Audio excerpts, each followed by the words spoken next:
Canada returns home to Toronto, to BMO Field, to take on one of the best sides in international football, one of the best sides in the CONMEBOL region, and the best defensive side across World Cup qualifying in South America, in Ecuador. A side filled with talent, some of the best players across world football in their positions. And Canada has a prime opportunity to come away with a statement result, a statement victory in front of a sold out crowd in Toronto at BMO Field, and a massive opportunity for Jesse Marsch's Canadian men's national team. But how will Jesse Marsch set up this Canadian side to get a result against Ecuador? What can he do to beat or score against this Ecuadorian national team? And what will Ecuador bring against Canada? We're going to dive into it and break it all down. But before we do, guys, make sure to drop into the comments. Let me know your thoughts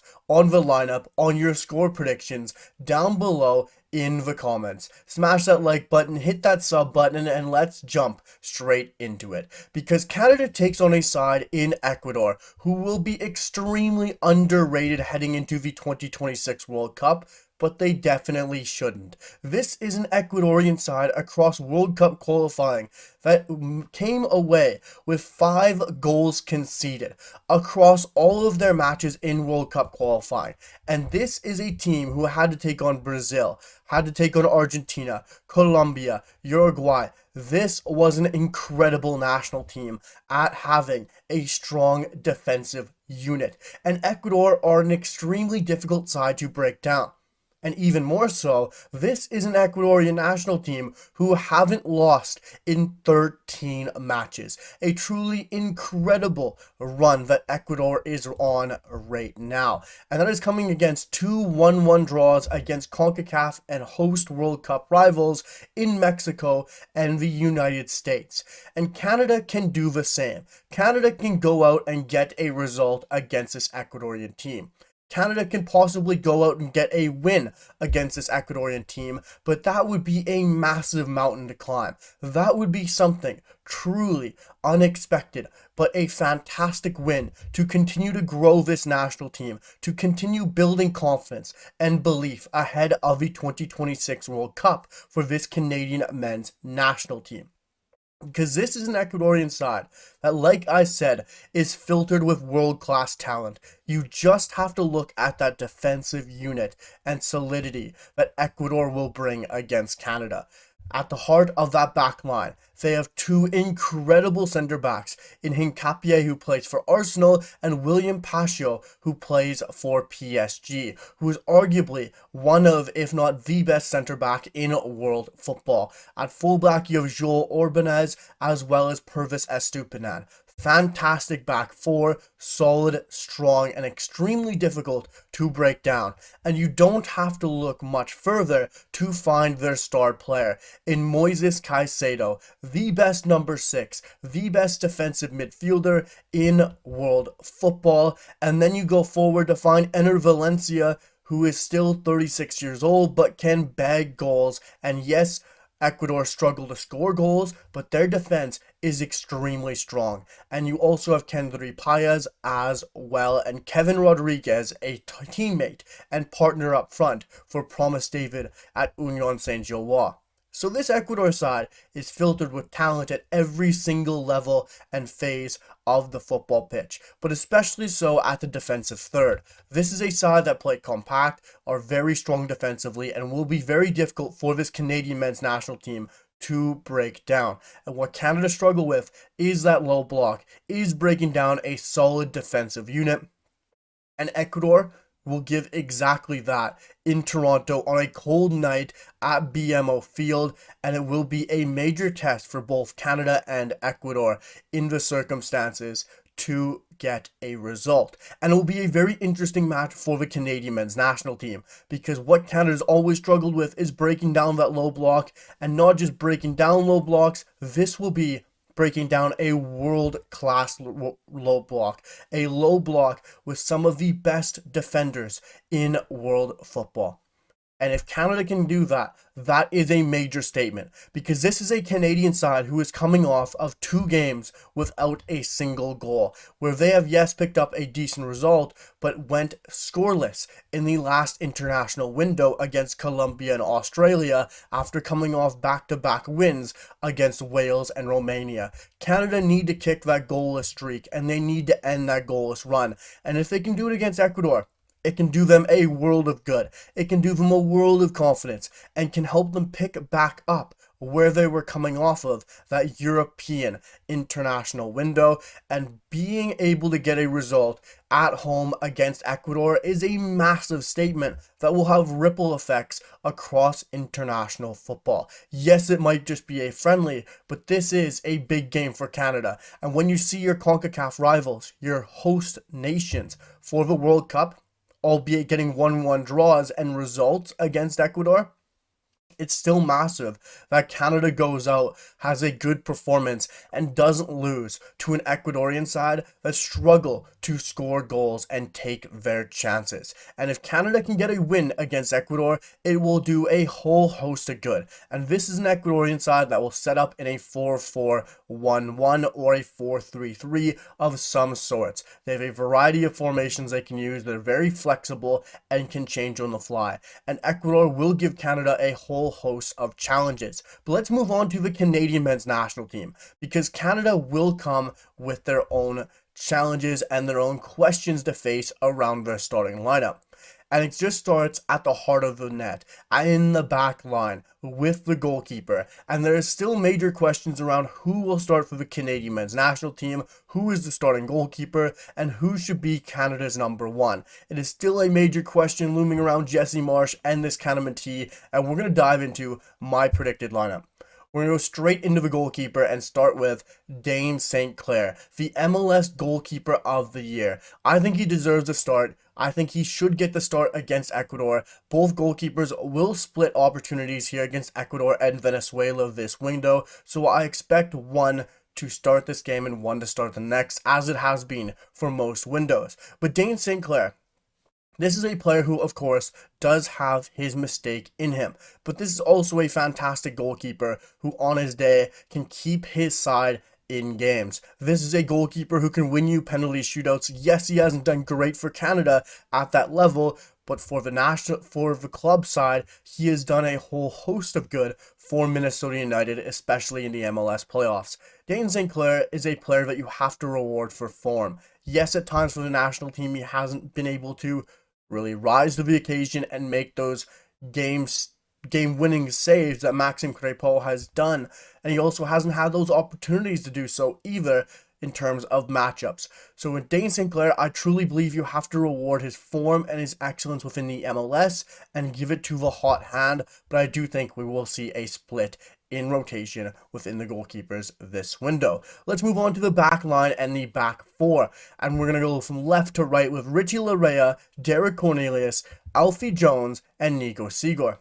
That back four for me is almost a lock outside of the center back position, which is the only talking point and question within this Canadian back four. And whether it's going to be Alfie Jones or Joel Waterman, it is truly a toss-up. But Alfie Jones comes in with leadership, experience, and also that composure and defensive solidity this Canadian side truly needs against an Ecuadorian national team who will hit Canada on the break. This is a side that will expect to hit Canada in transition. And Canada doesn't have a Luke Defuge role. Canada doesn't have a Moise Bombito this window. And what you do is you implement Alfie Jones next to Derek Cornelius, a player with experience, but also the awareness in where to be defensively in transition and to know where he has to be to sniff out and cut out a transition from an Ener Valencia, from a Kendry Paez, from a Kevin Rodriguez. And I think Alfie Jones is that man to help elevate this Canadian back line another level up. And let's move on to the midfield. I'm going with Ali Ahmed, Stefan Eustáquio, Ismail Kone, and Tajon Buchanan. Let's start with Tajon Buchanan and Ali Ahmed. two creative wingers, but for me, they are almost complete locks within this Canadian starting lineup now. There's no debate on who starts against Ali Ahmed now. Ali Ahmed has locked that position down currently this window. He has had fantastic form, playing very well for Vancouver Whitecaps, shows up and plays fantastically for the national team, whether it's his pressing going forward or his contributions on the ball. Ali Ahmed, for me, is won that left midfielding role and will have a key role against Ecuador. Tajon Buchanan's won that right midfield role as well. Who's there for competition with him? Nobody really at all. He is flying in La Liga, on great form, scoring goals, having assists, setting up others. This is a Tajon Buchanan that Canada truly needs, and he can be a key player for Canada against Ecuador in breaking them down with his dribbling, his 1-2s, and his quick movement in the final third. But the midfield is where the conversation starts, is where the topic begins. This is a hard decision to make for Jesse Marsch. Going with Stefan Eustaquio, I think, is key with his passing ability to break down a back line and his leadership and composure in the midfield in a game which I do expect to probably get a bit heated, as it always does sometimes with this Canadian men's national team. But next to him is a tough topic. Do you go with Ismail Kone or do you go with Nathan Saliba? This is a very difficult one. And I went with Ismail Kone because I expect that Canada will be in possession. I expect Canada to control this game for the most part. And what Kone gives you is that intricate passing in the final third, but also that bit of unpredictability on the ball that Canada lacks from some other attackers and midfielders, but Kone has it. At some points of the game, he can break out and have a fantastic movement of dribbling on the ball to create something that you truly don't expect to happen within the match. And I think Kone, with that bit of unexpected dribbling power that he has, that final ball that he does possess, and I think that ability to stretch the field, and if this game becomes a bit of a basketball match at times, Kone with his long legs and his on-the-ball ability can truly change this game for the Canadian men's national team. And I'm not saying that Nathan Saliba cannot do that. I just don't think that Saliba will start ahead of Kone because I think Kone has that level up in terms of his dribbling ability and unpredictability for this Canadian men's national team. And let's move forward to the strikers because this is a huge topic. You have Jonathan David not on form. You have Tani Oluwase scoring goals for Villarreal. You also have Promise David, who is absolutely flying for Union Saint-Gilloise as always. But I'm going with Jonathan David and Tani Oluwase. This for me is an interesting one to really figure out who Jonathan David's best partner is. Jonathan David for me is a lock in this Canadian team. No matter his form, no matter what is happening for him at the club level, Jonathan David starts. And what is good for Jonathan David is he always turns up for the national team. No matter how he's playing at the club level, no matter what his form is like, he will always turn up. He will always play his best form. And Jonathan David next to a Tani, next to a Promise, is what we need to see.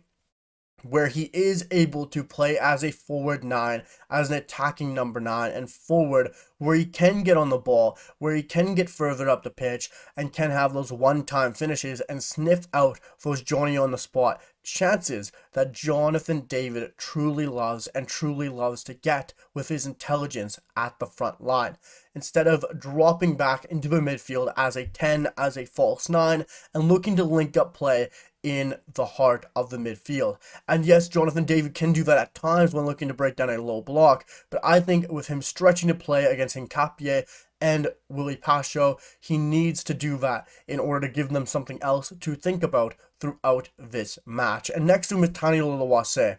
Tani speaks for himself. I think he's a great striker. I think he can press the line of Ecuador with his pace, his ability. I think he's good in the air as well. Tani gives Canada something next to Jonathan David that I think really works in that partnership. But I also think Promise David deserves a start. And it is truly difficult to choose between Promise and Tani on who should get the minutes this match. I think Promise David gives you, of course, a different profile in terms of physical size, his ability to get in behind, and of course, his physicality he could bring to two strong imposing center halves like a Hincapié and Paschal. But will Jesse Marsch go with him? I don't think he will. I think he's shown too much favoritism to a Tani Oluwase next to a Jonathan David. which isn't a bad thing either.